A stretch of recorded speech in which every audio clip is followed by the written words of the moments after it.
সেগুলিকে এখানে সামনের গেট ভেঙে আমরা 2টা গাড়ি ঢুকিয়েছি এবং বর্তমানে আমরা আগুনকে কন্ট্রোলে নিয়ে এসেছি। 6, 7, 8, 9 এই 4টা তলায় আগুন ধরেছে এবং বর্তমানে আমরা আশা করছি আর ঘণ্টাখানিকের মধ্যে অগ্নি নির্বাপন সম্পূর্ণ শেষ হবে বলে আমরা বিশ্বাস করি। বর্তমানে আমাদের ফায়ার ফাইটাররা দালানের ভিতরে কাজ করছে এবং প্রতিটা রুম সার্চ করে করে আগুন নিভানোর ব্যবস্থা করেছে এবং মোটামুটি এটা প্রায় শেষের দিকে।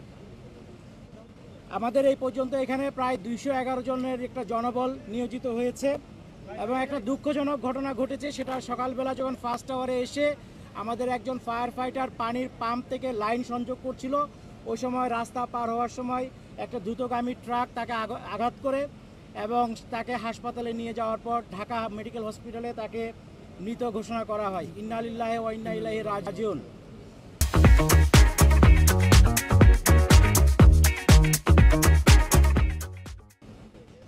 আর এখন পর্যন্ত আমাদের যতটুকু জানতে পেরেছি, এই ভবনে আভ্যন্তরীণ সম্পদ বিভাগ, আর্থিক প্রতিষ্ঠান বিভাগ, ডাক টেলিযোগাযোগ তথ্য প্রযুক্তি, শ্রম ও কর্মসংস্থান, যুব ও ক্রীড়া, স্থানীয় সরকার, পল্লী উন্নয়ন ও সমবায়, সড়ক পরিবহন সেতু বিভাগ রয়েছে।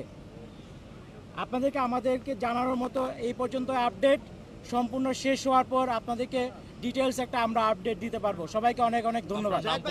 জানার বিষয় যে কোন ফ্লোরগুলো মানে কোন তালাগুলো বেশি ক্ষতিগ্রস্ত হলো এবং এখানে পুরোটা পুড়ে গেছে কিনা? পুরোটা পুড়ে গেছে কিনা আমাদের একটু পরে বলতে পারবো, বাট আমাদের বেশিরভাগই ক্ষতিগ্রস্ত হয়েছে। 6, 7, 8, 9ও আমাদের এখন কাজ চলছে, ফায়ার ফাইটাররা আগুন নিভানোর কাজ করছে।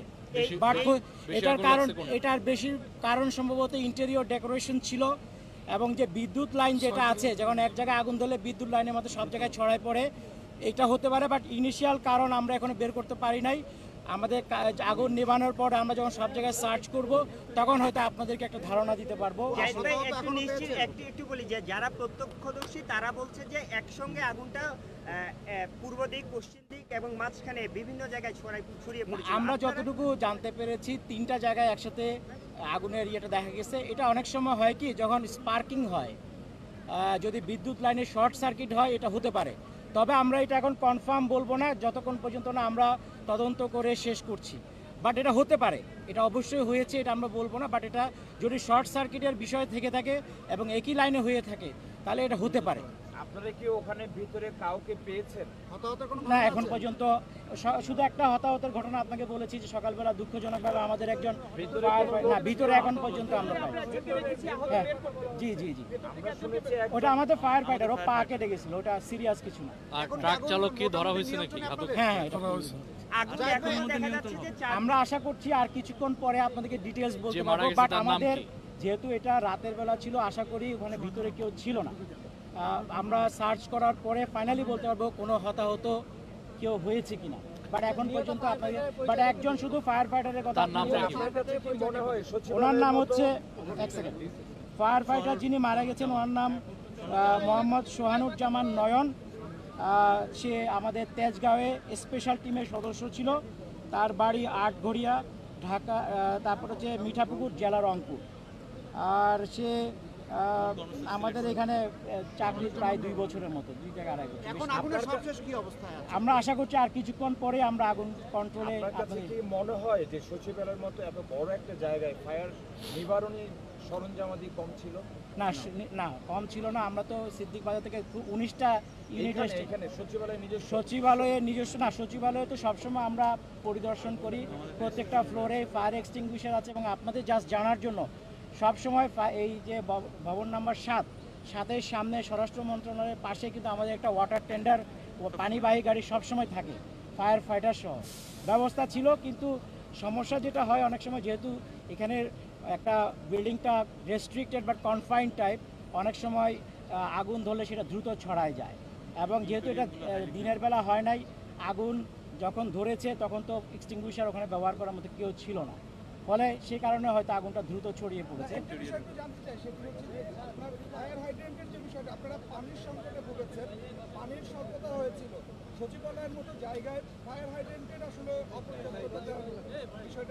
না, আমরা এখানে এসে আপনার এখানে ওসমানী মিলনায়তন ওখান থেকে আমরা পানির সাপ্লাই পেয়েছি, ওখান থেকে নিয়ে রিজার্ভার থেকে নিয়ে এসেছি। এখানেও বেশ কিছু রিজার্ভার ছিল, ওখান থেকে পানি সংগ্রহ করেছি এবং আপনার